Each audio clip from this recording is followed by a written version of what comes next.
안녕하세요. 남인숙 작가예요. 오늘은 네이버 카페 체리주빌레님의 고민 사연에 대한 답을 드릴게요. 저는 요즘 자존감에 대해서 고민이 많습니다. 지금은 헤어진 남자친구와 사귈 때 자꾸 그 사람의 과거에 집착하고 전 여자친구에게 질투를 느끼고 자주 화가 났어요. 그 사람에 대한 신뢰가 부족해서인지 제가 자존감이 낮아서였는지는 모르겠어요. 최근엔 직장 문제까지 겹쳐서 더 힘들어요. 부모님에게 사랑받으며 컸는데 연애, 직장 문제가 다 안 풀리니까 괜히 부모님한테 짜증내고 주변에서 칭찬을 들어도 나를 놀리는 것 같아요. 이게 다 자존감이 낮아서인 것 같은데 저는 어떤 생각으로 살아야 하는 걸까요? 먼저 남자친구와의 관계 이야기를 해볼게요. 체리주빌레님 본인 진단대로 자존감 문제일 수도 있어요. 그런데 먼저 다른 각도에서 한번 생각해 보자고요. 제가 보니까 이럴 때 남자친구가 충분히 확신을 주지 못하는 경우가 대부분이더라고요. 여러분, 입안에 입병이 나서 아플 때 있죠. 그럴 때 뻔히 아플 거 알면서도 자꾸 혀로 그 부분을 막 건드려 오게 되지 않나요? 이렇게요.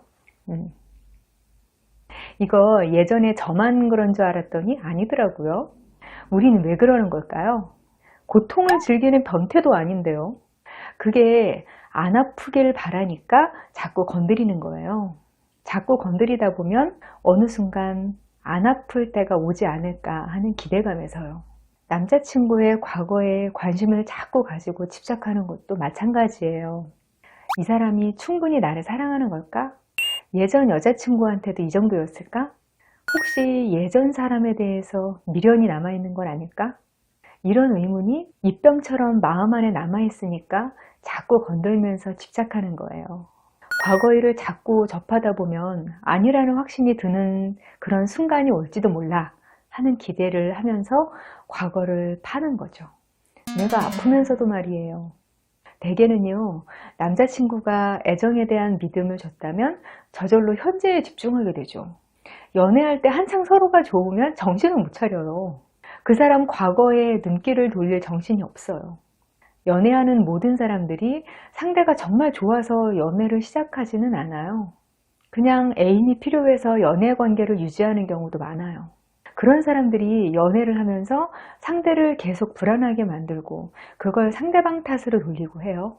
특히 여자들은 어려서부터 남을 배려하고 다정한 사람이 되기를 교육받기 때문에 자꾸 자기 검열을 하는 습관이 있어요.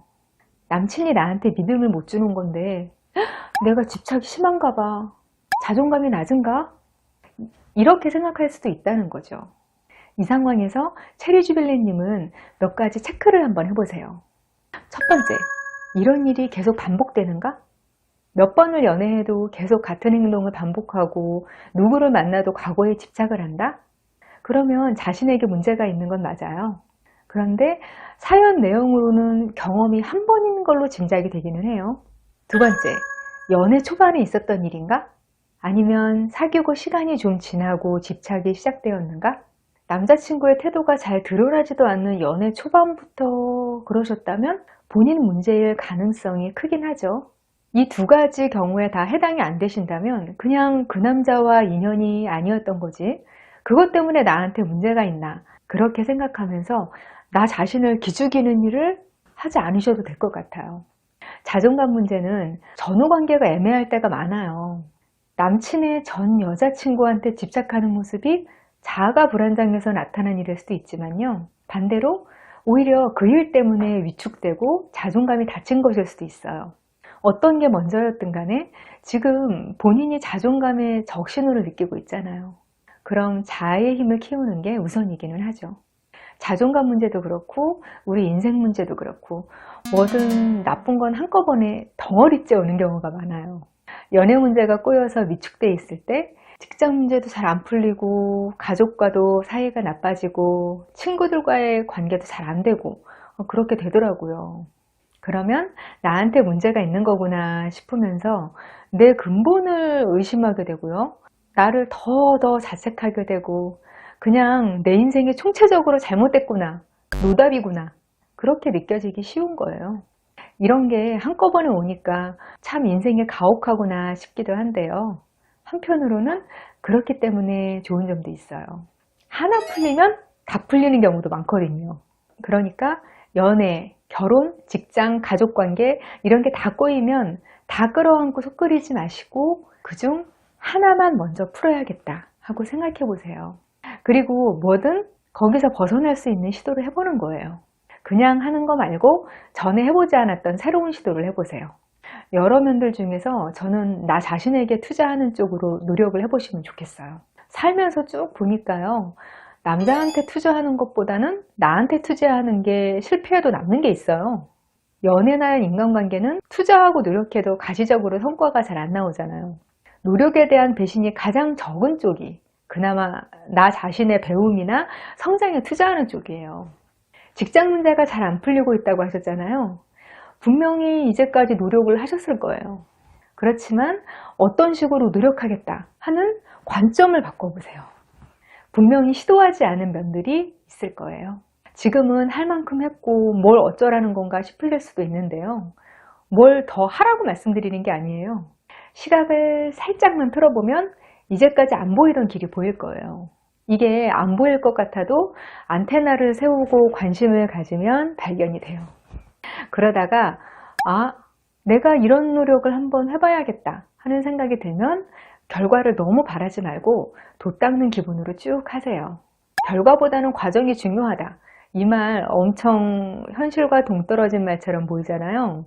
결과가 중요하지 과정만 좋으면 뭐하나 싶고 그렇잖아요. 근데 과정이 쌓여야 결과가 좋아져요. 결과가 나쁘더라도 과정이 좋았다면 그건 나중에 반드시 좋은 결과로 연결이 되죠. 신기한 게요. 이렇게 노력을 하는 과정 자체가 힐링이 돼요. 어떤 목표를 가지고 꾸준히 나아가는 사람은요, 특유의 에너지가 있어요. 사람이 기운이 달라지는 거예요. 만약 내가 이직을 하기 위해서 유리한 자격증에 하나 도전한다고 해보세요. 그 자격증이 실제로 별로 도움되는 스펙이 아니라고 해도 그걸 따기 위해서 꾸준히 뭘 하면서 그 사람이 가진 에너지가 바뀐다는 거예요. 그 바뀐 에너지는 다른 사람들도 알아봐요. 그걸 이직할 때 만나는 면접관들도 알아봐요. 진짜예요. 그러면 원하는 대로 이직에 성공할 수 있는 길이 전혀 다른 방향에서 열리기도 해요. 한 가지 주의할 점은요. 뭘 하나만 해보고 안 되면 쉽게 좌절하지 마시라는 거예요. 보통 작은 거라도 뭘 성공하시는 분들은 아예 시작부터 이게 한 번에 안 될 거라는 걸 전제하고 들어가요. 그래서 하나 잘 안 된다고 실망하지 않더라고요. 꾸준히 내가 할 수 있는 걸 하면서 될 때까지 한다고 생각하세요. 그러면 그 자체만으로도 자아가 단단해지고 때가 되면 실제로 뭔가를 성공시킬 가능성도 커져요. 체리주빌레님이 어떤 생각으로 살아야 할까요? 라고 질문하셨는데요. 자존감은 생각에서 오는 게 아니에요. 자존감은 행동에서 와요. 자존감은 내가 나 자신한테 제시하는 데이터거든요. 내가 내 인생을 위해서 무슨 행동을 했나 이렇게 눈으로 보여줄 때 자존감이 쌓여요. 저는 제 인생 최대의 자존감 위기가 왔던 때 한동안 친구들을 끊었어요. 친구들이 다 저보다 잘 되는데 악의 없이 수다만 떨어도 상처가 되더라고요. 자존감의 지표가 저절로 남하고 나를 비교 안 하게 되는 건데 이게 바닥일 때는요. 비교하지 말자고 부질없이 다짐하는 것보다 그냥 비교할 일을 안 만드는 게 낫겠더라고요. 인스탑, 회복 당분간 하지 마시고 내가 할 일에만 집중하시는 걸 권해요. 그렇다고 아예 고립되게 사시라는 건 아니에요. 비교가 잘 안 되는 가벼운 인간관계들도 있지 않나요? 취미가 같은 사람들을 만나서 공통 관심사 이야기를 한다든지 아니면 나에 대해서 자세한 그런 과거를 공유하지 않는 동네 친구와 밥 한 끼 먹는다든지 이런 거예요. 좀 마음을 편하게 해주는 사람들을 만나서 가볍게 교류하면서 마음의 힘을 키우시는 것도 좋겠어요. 어떠세요? 체리주빌레님 조금이나마 도움이 되셨으면 좋겠어요. 비슷한 기분을 느끼시는 분들도 나 자신에 대한 관점을 조금만 바꿔서 강철같이 단단한 자아를 가진 사람으로 거듭나시기를 바랄게요. 고민이나 꿈을 나누고 싶으신 분들은 네이버 카페로 놀러오세요. 영상 더보기에 링크 있으니까 따라오시면 돼요. 남인숙 작가에게서 따뜻한 위로와 격려를 받고 함께 성장할 수 있어요. 기다릴게요.